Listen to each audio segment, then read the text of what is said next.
Hi friends, இப்போ நம்ம எங்கே வந்திருக்கிறோன்னு பார்த்தீங்கன்னா மேட்டூர் நீர்பிடிப்பு பகுதி, பழைய வீரபத்திர சாமி கோவில் இருந்த இடம். இது வந்து பழைய சோழவாண்டிங்கிற கிராமம். எங்கள் இந்த பழைய கிராமத்திலேருந்து மண் எடுத்துகிட்டு போய் தான் எங்கள் ஊரில் புதூர் சோழப்பாடியில் இப்போ கோயில் கட்ட போகிறோம். அந்த கோயில் கட்டுறதுக்காக மண் எடுக்கிறதுக்காக பாருங்கள், சுற்றியும் தண்ணி. அந்த மணல் திட்டுருக்கிற இடத்துல உள்ளே வந்திருக்கிறோம். சுற்றியும் நீர்பிடிப்பு சூழ்ந்துருக்குது. தண்ணிக்கு உள்ளே வீரபத்திர சாமி கோயில் இருக்குது. இப்போ அந்த இடத்துல தான் மண் எடுக்கிறதுக்காக நாங்கள்லாம் வந்திருக்கோம். கிராமத்துலேருந்து ஊர் கவுண்டருங்க, பெரியவங்க, முக்கியஸ்தர்கள், கோல்காரர், பூசேரி உட்பட எல்லாருமே வந்திருக்குறாங்க. இங்கேருந்து மண் எடுத்துகிட்டு போய் தான் இப்போ கோயில் கட்ட போகிறோம். இந்த இடம் எங்கே இருக்குதுன்னு பார்த்தீங்கன்னா, இன்னொரு 20 அடி கீழே தண்ணி போச்சுனாக்கா உங்கள் கோயில் தெரியும், வீரபத்திர சாமி கோயில். அந்த இடத்துல தான் இப்போ நிற்கிறோம். இது வந்து பழைய சோழவாண்டி. இப்போ தண்ணியில் மூழ்கி தான் மண் எடுக்க போகிறோம்.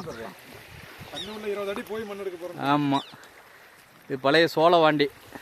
அந்த கிராமத்தில் இந்த மாதிரி பிரிட்டிஷ்காரன் காலத்தில் மேட்டூர் டேம் கட்டும்போது இந்த எங்கள் இடம் இதெல்லாம் மூழ்கிருச்சு. இங்கேருந்து தான் புதூர் சோழப்பாடிங்கிற ஒரு கிராமத்தை எங்களுக்கு கொடுத்துருக்குறாங்க. இப்போ அந்த ஊரில் வந்து பார்த்திங்கன்னா முனிப்பன் கோயில் கட்ட போகிறோம். அந்த முனிப்பன் கோயில் கட்டுவதற்காக மண் எடுக்கிறதுக்காக தான் அந்த பகுதிக்கு வந்திருக்கிறோம். நம்ம நண்பர்கள்லாம் பாரு எல்லாம் இருக்காங்க. சொந்த பந்தங்கள், ஊர் பொதுமக்கள், ஊர்க்காரர்கள் எல்லாம் இங்கே வந்து குளிச்சுட்டு இப்போ மண் எடுக்கிறதுக்காக தயாராகிட்டாங்க. இன்னும் 20 அடி தண்ணிக்குள்ளே போய் தான் மண் எடுக்க போகிறோம். பாரு, கடல் மாதிரி இந்த காட்சி இருக்குது. இந்த டேம், மேட்டூர் டேமுடைய நீர்பிடிப்பு பகுதி சோழவாண்டிங்கிற கிராமம். இதில் மூழ்கி இருக்கு. இங்கேருந்து விக்டோரியா மகாராணி ஆட்சி காலத்தில் ஒரு 100 ஆண்டுகளுக்கு முன்னாடி வந்து இந்த கோயில் வந்து கட்டினது. இந்த எங்கள் ஊர் வந்து அப்போ முழுகிருச்சு. அதனால் எங்களுக்கு இடம் கொடுத்து புதூர் சோழப்படியாக கொடுத்துட்டாங்க.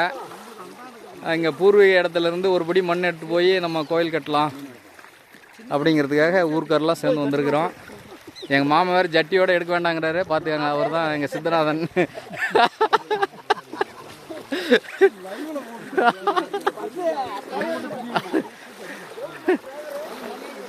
மண் எடுக்கிறாங்க பாரு, தண்ணியில் முழுகி மண் எடுக்கிறாங்க.